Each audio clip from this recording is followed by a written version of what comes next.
It's car con carne. Let's eat in the car. It's car con carne. And now here's the star of our show, James Van Alstyne.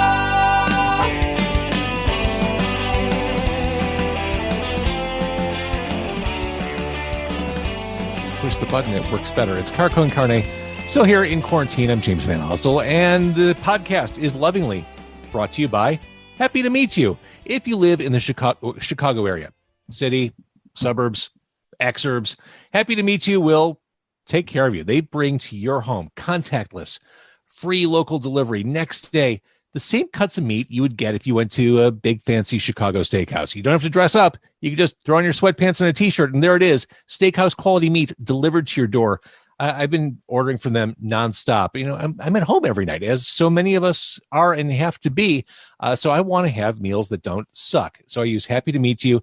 I've had their steak. I've had their pork chops. I've had their hot Italian sausage. You can order that stuff too. If you use my promo code CARNE, C-A-R-N-E, it's Spanish for meat, they will come to your house next day, local free delivery, and they'll throw in a full pound of the Mother Chucker burger. That's 2 gigantic patties. I've had that too. Fantastic. Happy to Meet You. It is happy to meet, MEAT, letter U.com. Again, use my promo code this week only, Carne.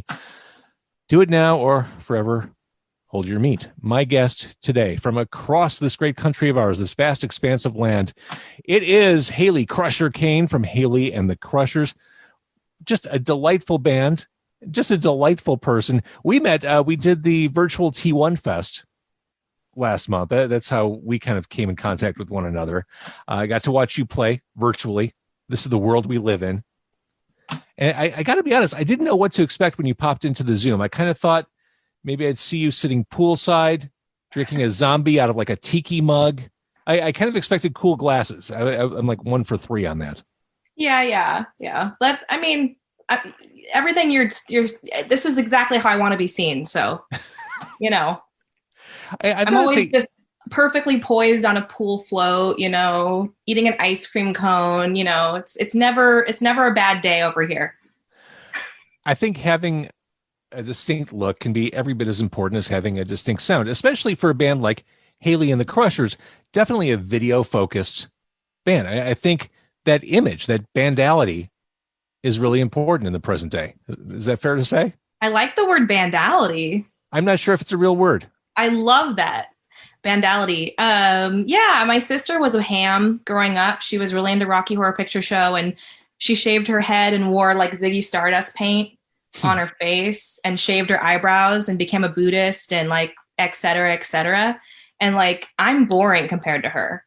So I think my whole life, I've just tried to live up to my big sister, because I always admired her, and she was always like such a wild child, you know? And also, I mean, what's the point of doing anything if it's not a little bit of a spectacle? Because, you know, you need a little oomph in your life. So that's kind of how we operate as a band.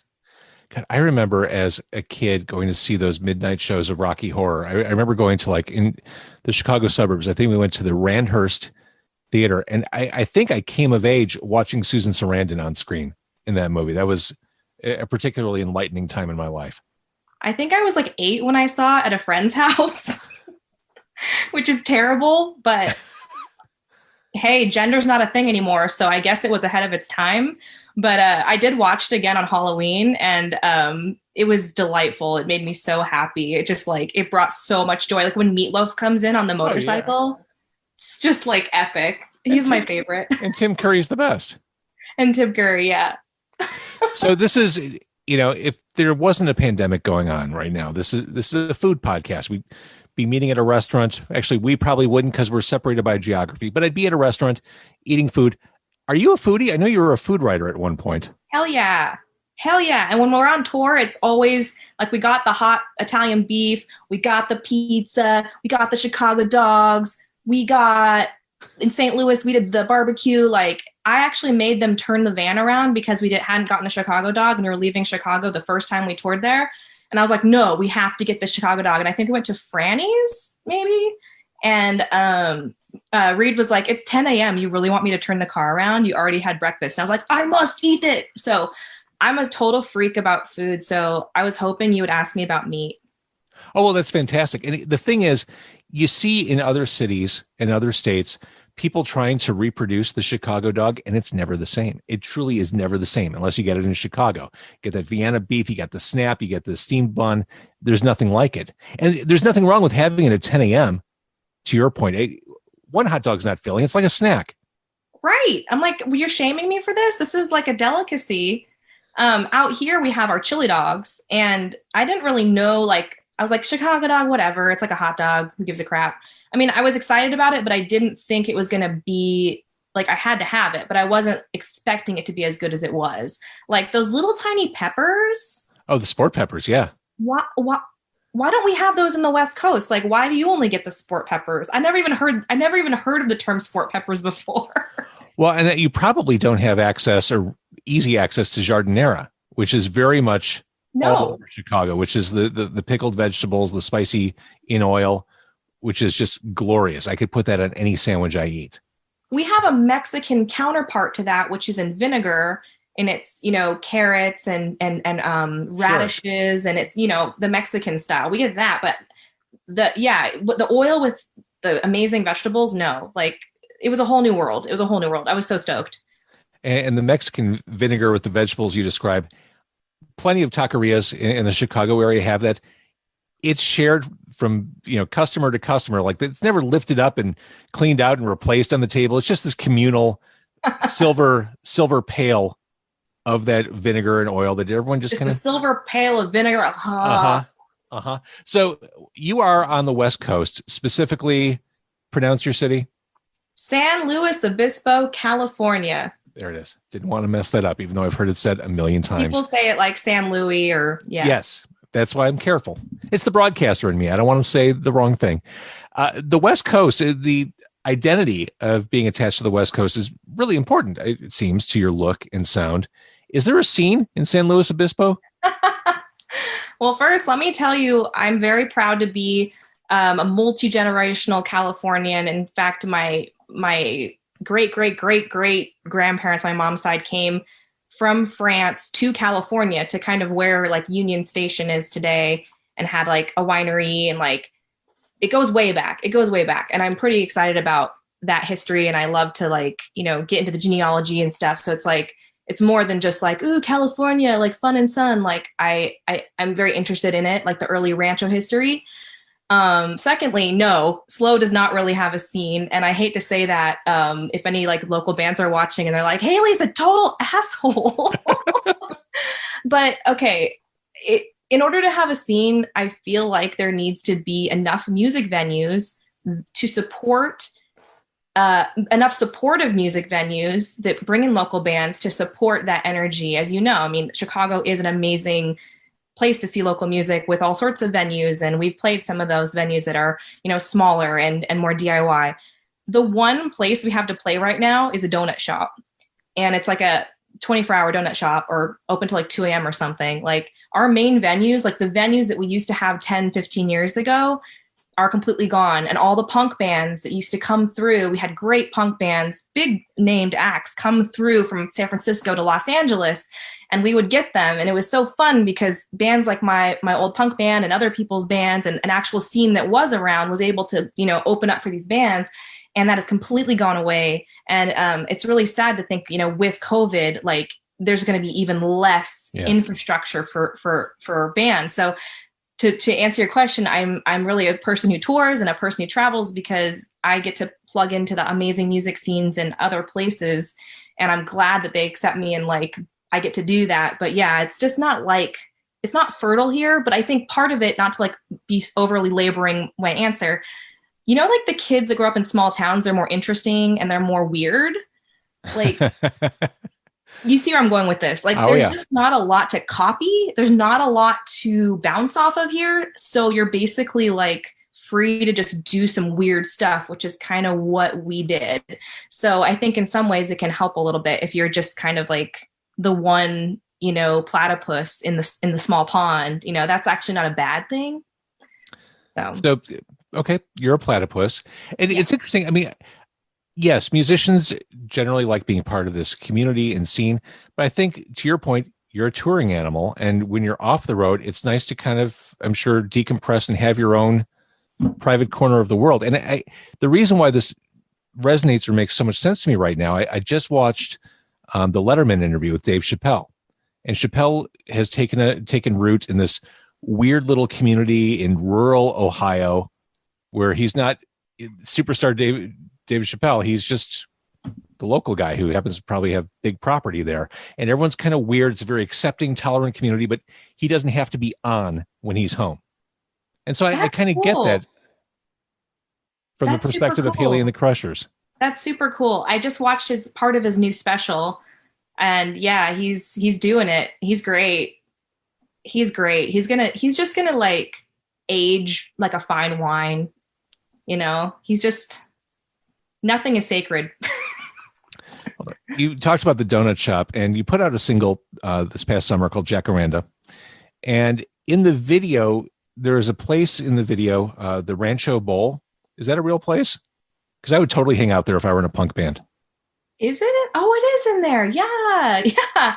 That's in Santa Maria. It's a couple miles away, but yeah, it's a really great old mid-century bowling alley. I love that. It's funny you say that, because the best bowling alleys I went to on tour were like in the Midwest. And I feel like we don't even have good bowling alleys compared to you guys. God, there was this one, I'm going to be my friend Dougie, who took us there. He's from Detroit. He's going to kill me because I don't remember where this was. I think it was in St. Louis. I don't remember where it was, but they had ashtrays like in the seats, and they were all like chrome. This is normal to you, I guess, but I was like, whoa, it is. Everything about this place was just like perfect 60s, like just grandma. I loved it so much. And yeah, Rancho Bowl is like the closest we have, but we don't have like the ashtrays. So I don't know. I mean, when I was a kid, I can't imagine in the present day me tolerating this from my children. But back when I was a kid, we would go hang out at the bowling alley all day. Bye, Mom and Dad. We're going to go play video games at the bowling alley. And we'd get stacks of quarters, load them up on the pinball games and the video games. And we just spend the day as, in this cloud of smoke, because everyone was just chain smoking like crazy and drinking beer in leagues in the middle of the afternoon. I can't imagine sending my kids off to the bowling alley for a full day. In the 21st century. It's a seedy thing for sure. But I did hang out at the bowling alley as a kid as well, because I spent half my time here in this area in central coast of California and half in like Redondo Beach, Hermosa Beach. And so when I was up here, there wasn't much going on. We didn't have anything. We didn't have a record store. We had nothing. And so I would just go play the Simpsons video game and be Marge. I loved Marge because like she would like hit people with like the stroller or her purse. And it's funny because I definitely did hang out at the bowling alley. And I remember one time this old lady posted like this big notice in front of the bowling alley that was like, bowling alley hoodlums, get out of here or something. I have it. I still have it. And it was like the most amazing rant about how the kids today hanging out at the bowling alley were, getting into playing pool. And like, it was so funny. It was so like retro, because like you said, like it's a bowling alley, like it's not a shooting range. Like, what are the kids supposed to do? I certainly didn't have anything to do. And every punk show that happened was at a Masonic temple or like someone's backyard or even, not at all. So what's the choice, Masonic temple. Oh, yeah.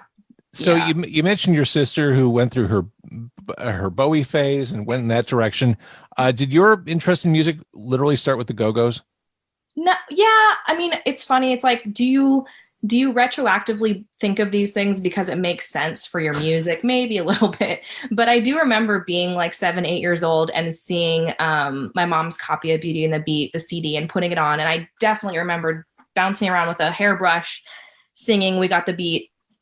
I do remember that. So, but I mean, I think everybody's kind of first musical experience is almost like it's not even something that you are aware of. Like, I know for me, it was a lot of like K-Earth 101 oldies. They were always happening around me. There was jazz happening. And like, you kind of suck that up or you don't. And, living in a household that is artistic or creative in any way, which I did, thankfully. And my parents were into music, and my mom listened to Elvis Costello, and she had been in New York in the late 70s when the Ramones were just starting, and Patti Smith. And so she had a basic context for punk.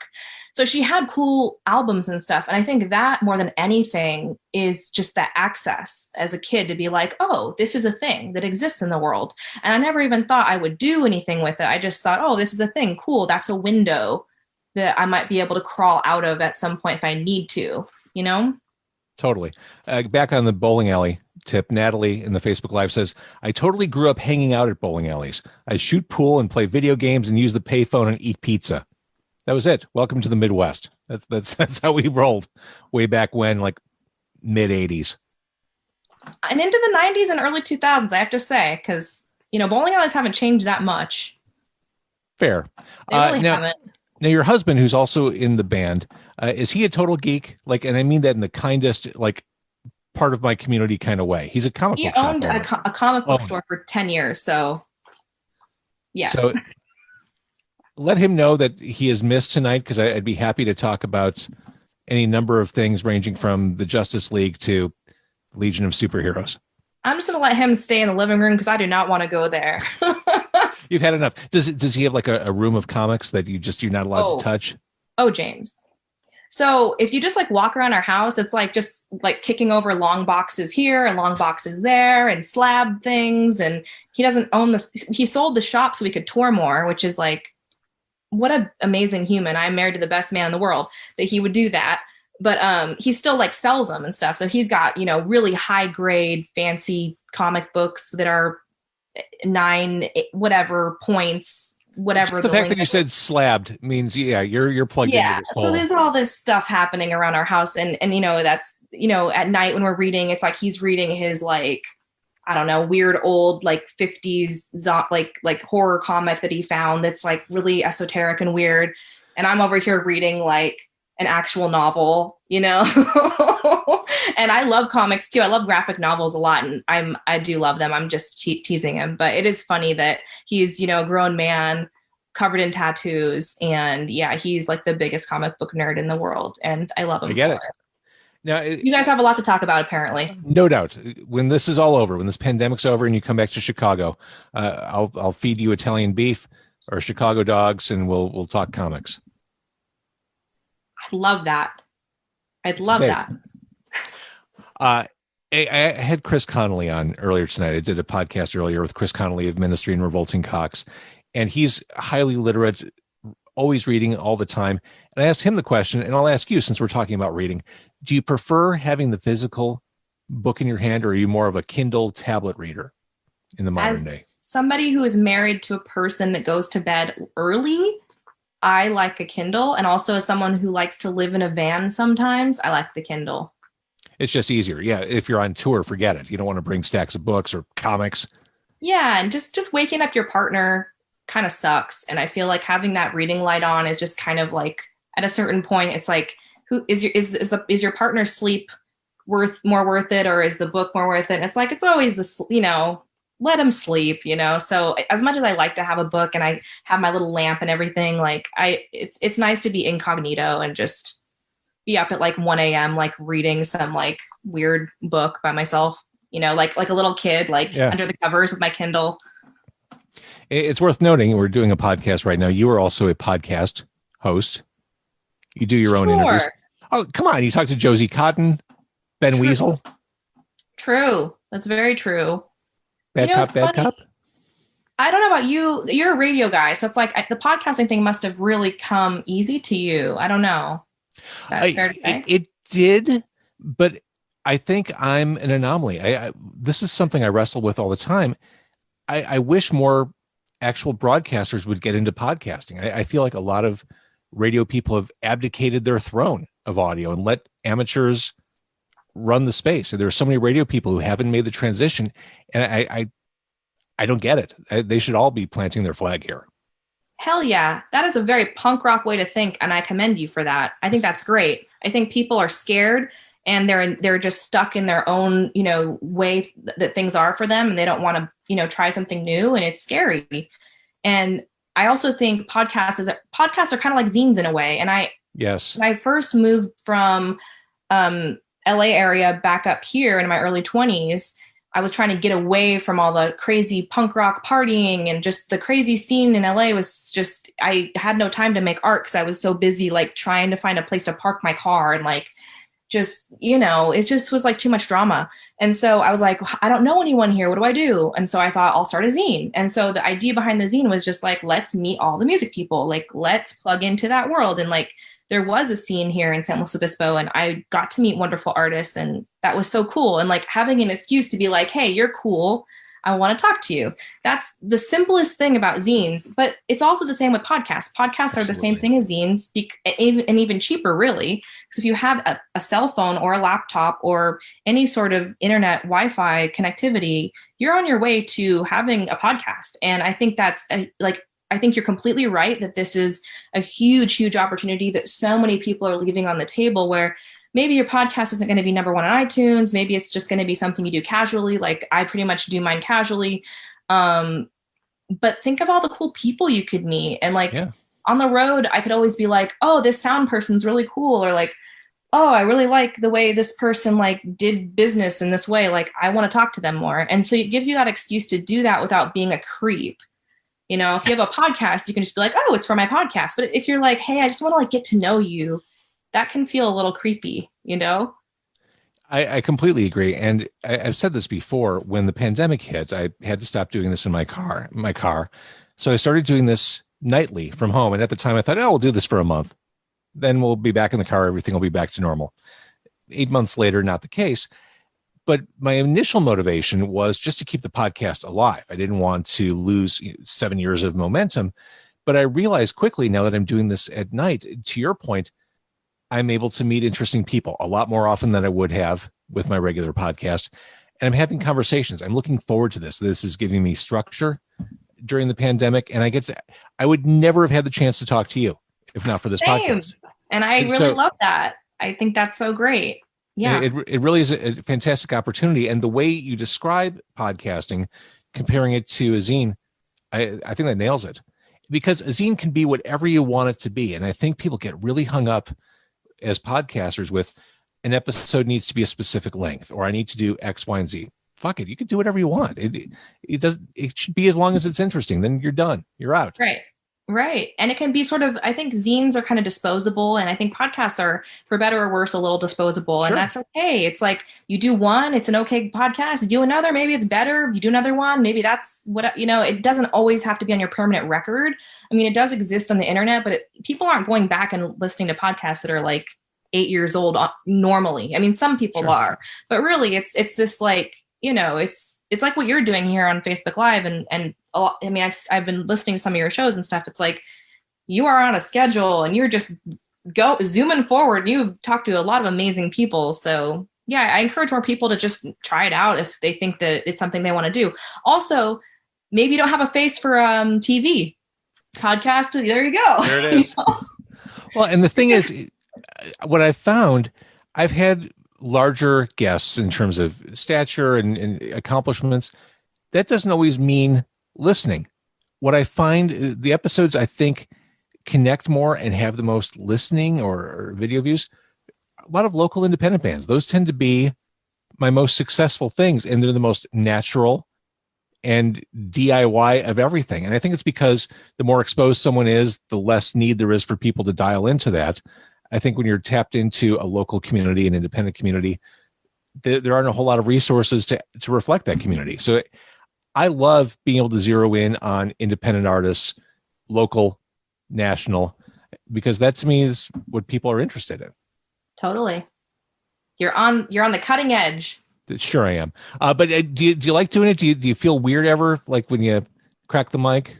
No, I mean, like I'm a writer and I've been doing I did journalism for about 10 years and I'm a marketer, freelance writer and marketer now, which means I write marketing copy.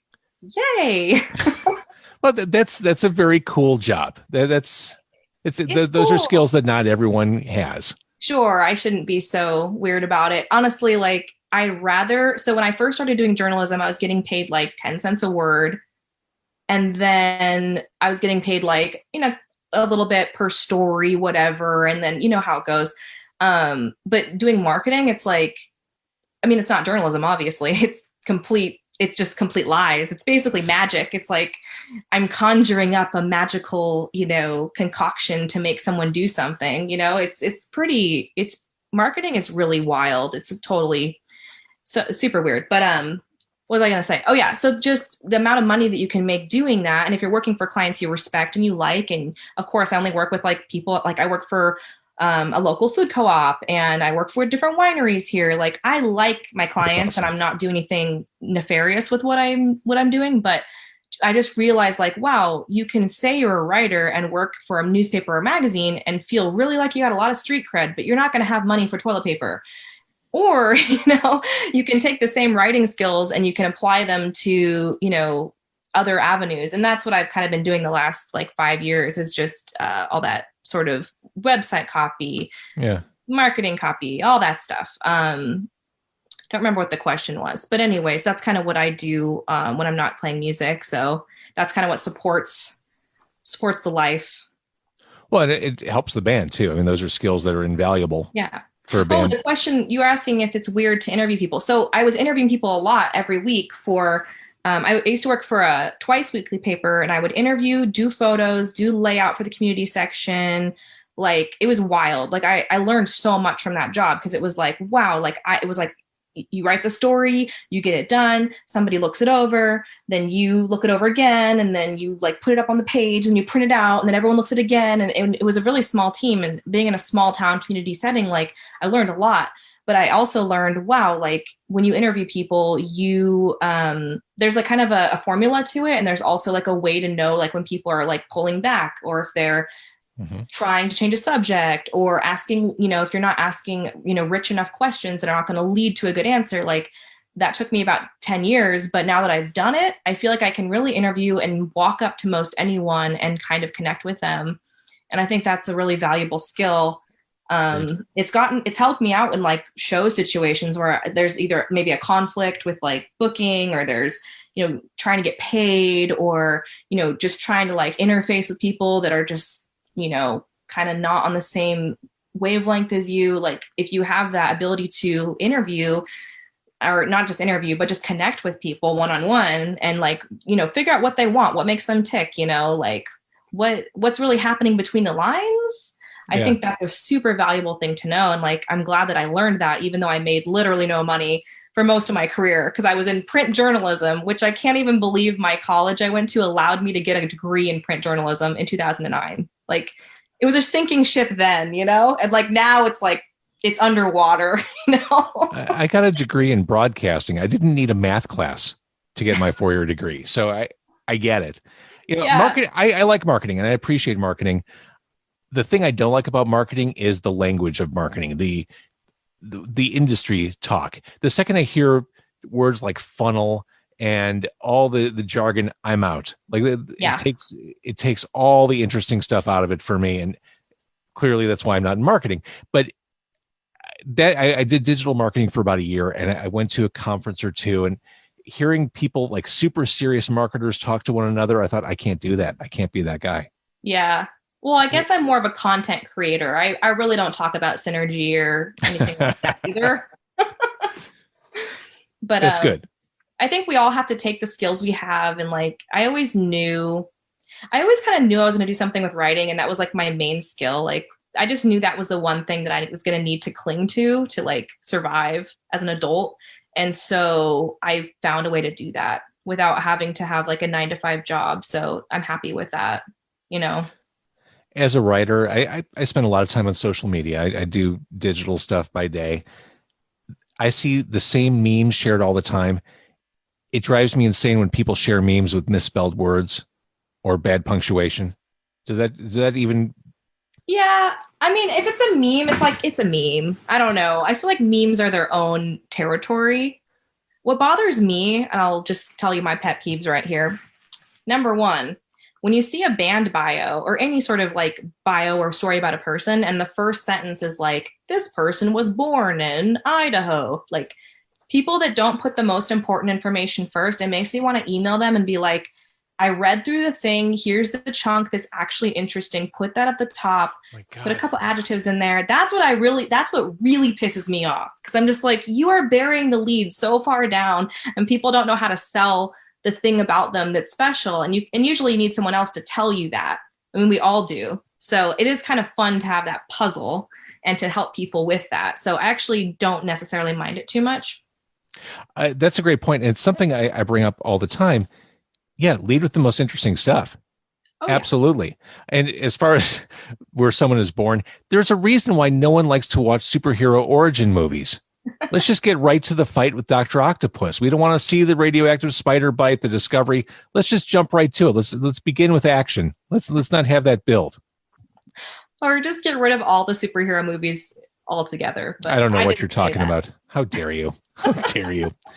So Hayley and the Crushers, busy this year. You started the year with Vintage Millennial. It's true. I mentioned Jacaranda, the EP, which came out there. I mentioned the song. Oh, look at that. Look at the handsome vinyl.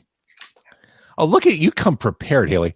Now, all right. So there are different colored vinyl versions of the Jacaranda single. There's, what do you have? You got green and periwinkle. Oh, look at that. That is so like 50s, 60s retro. I love that. But different colors. And people, if they want to have and to hold a physical copy of your music, they can go to Bandcamp and buy a copy. Yes. I have go to Eccentric Pop Records, Rita Records, or Surf and Key Records. I have an apparel question, which probably pertains more to your bandmates than to you, but can a fez be worn by anyone? I feel like you need a certain kind of body type, personality type to rock the fez properly. That's a really good point. So I'm an Elks member. So the Elks, do you know that the Elks, Elk lodges, they're great places to stop on tour because you can stop for like free or $10 to just park your van, and they have cheap drinks and food and stuff. And they're a great organization. They're not like a bunch of crazy like gun toting people. They like help kids with disabilities. That's a great band life hack. I've never heard that from a touring band. That's genius. Also, if you're going to pee in a bucket in your van, put kitty litter down first. The kind that clumps? The clumping kitty litter? The smell is dissipated. Makes sense. But we can go into that later. But I think if you're a lodge, if you're of the lodge, I mean, the fez that Reed wears is not an Elks fez per se. I think I bought him it's like some other thing. But if you partake in the lodge in any way, in any sort of fashion, I think you're allowed to wear any of the fezes that are out there. But yeah, I think you're right. That does take a certain kind of man. I think a beard helps. It kind of like balances it. Could I do a fez? Yes. Yes, you could. There's I was going to say there's a comic book convention. There are plenty of comic book conventions. The big one that happens locally is C2E2. It's been going on for like 7 years at McCormick Place in Chicago. And one of the vendors that's there every year, a gigantic multi-area kiosk, is Fezorama. And every year I go there and there's this wide variety of fezes. I think, that they look like so much fun. I should buy one. And they're like, I don't know how much money they are, but I can never pull the trigger because I'm like, I'm just going to bring it home and put it on a shelf. I have no reason to own a fez. You need a supportive partner. Your kids need to be on board. I think you need friends that are supportive. I think you need a community around you that is like, this is for you, buddy. Like, you're doing a good job. It's like, so my dad is so funny. I was like, I'm going to start wearing hats. And he's like, your personality is already like up here. I don't think you need a hat. I think putting a hat on it is just like one more accessory for you. Like, you're big enough. Like, maybe just tone down a little bit. You know what I mean? But like, certain people, they actually need a hat in order to be like tip top. You know what I mean? Like that, to get to their like personal spot. Like Reed, my husband is someone who, with the hat, it's like he suddenly becomes like, the cowboy. Like, he needs the hat. So some people are hat people, some people aren't. Like, I should probably go into a business model like where I just tell people if they're hat people or not, and like which hats are right for them, like beret, fez, ball cap, Like, So Jacaranda, the video, let's see, I mentioned the Rancho Bowl. We see you in an open field with the cool shades, the purple lipstick, and that's your dog in the video too, right? yeah. So our dogs are always featured in the video. In fact, we're working on one right now, and both the dogs are in the new video as well. I think that's important. Yes. Yes. Because at the end of the day, don't you make this for yourself? Hell yeah. Hell yeah. And, if you have a really scruffy, ugly, cute dog, I mean, you're really not, you shouldn't hoard that. The world needs to see it. The world needs to see that dog. I mentioned that you are definitely a video focused band. I love the mermaid video, blue and green. Oh, thank you. Oh, you watched our videos. Thank you so much. Of course. I love your music. It's fun. It's surfy. It sounds like girl group stuff from the 60s. It sounds very wholesome. It's not always wholesome, but it's super fun to listen to. I love the Gabby is a Dom. Oh, yes. That's your tale of empowerment with the glockenspiel. Yes. It's funny though. I mean, people might know the story about this. I'll be brief. It's just when I was living in Long Beach, like 19 years old, and an apartment with a bunch of girls, a woman briefly stayed there, and her name was Gabby. Her name is Gabby.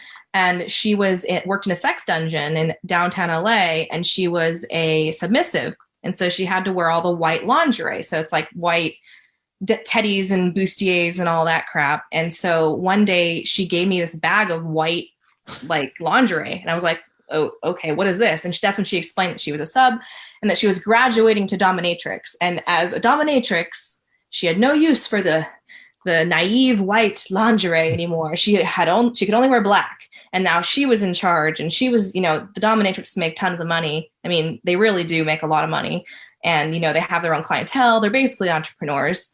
And, I remember thinking at the time, like, wow, that's super cool.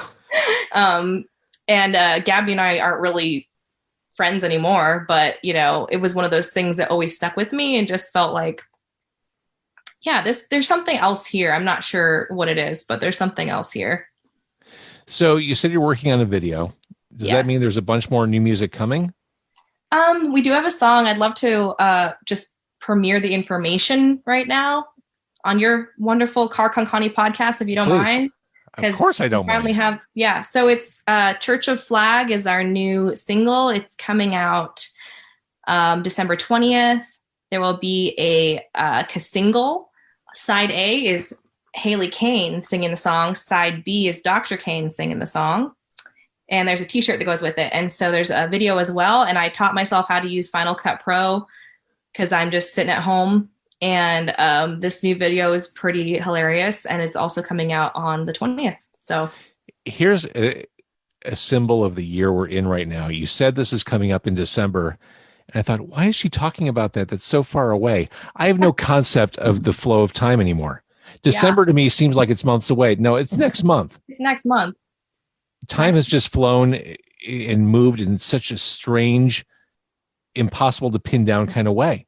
December's next month. So next month you have a new video. And we're lucky that we recorded this like last winter or whatever when we were on tour with our drummer Dougie Tangent, and we recorded it in St. Louis at Encapsulated Studios, and so it was already done. So it's not like we're doing this like on the fly here in California. So, and it's Church of Flag. It's about being old but still loving Black Flag, and all of the implications that come with that. Because as we know, some of us don't make it through punk rock to adulthood. And so it's dedicated to a friend of mine who did not make it through to adulthood, but I still think of her as like the punkest person in the world. So it means a lot to us. We're really excited to share it.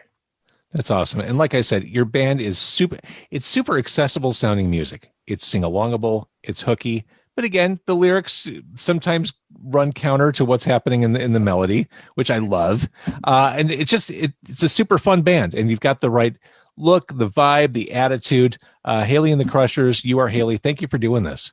James, you are amazing. Thank you for having me. And I wish we could have had a little bit more meat talk, but maybe next time.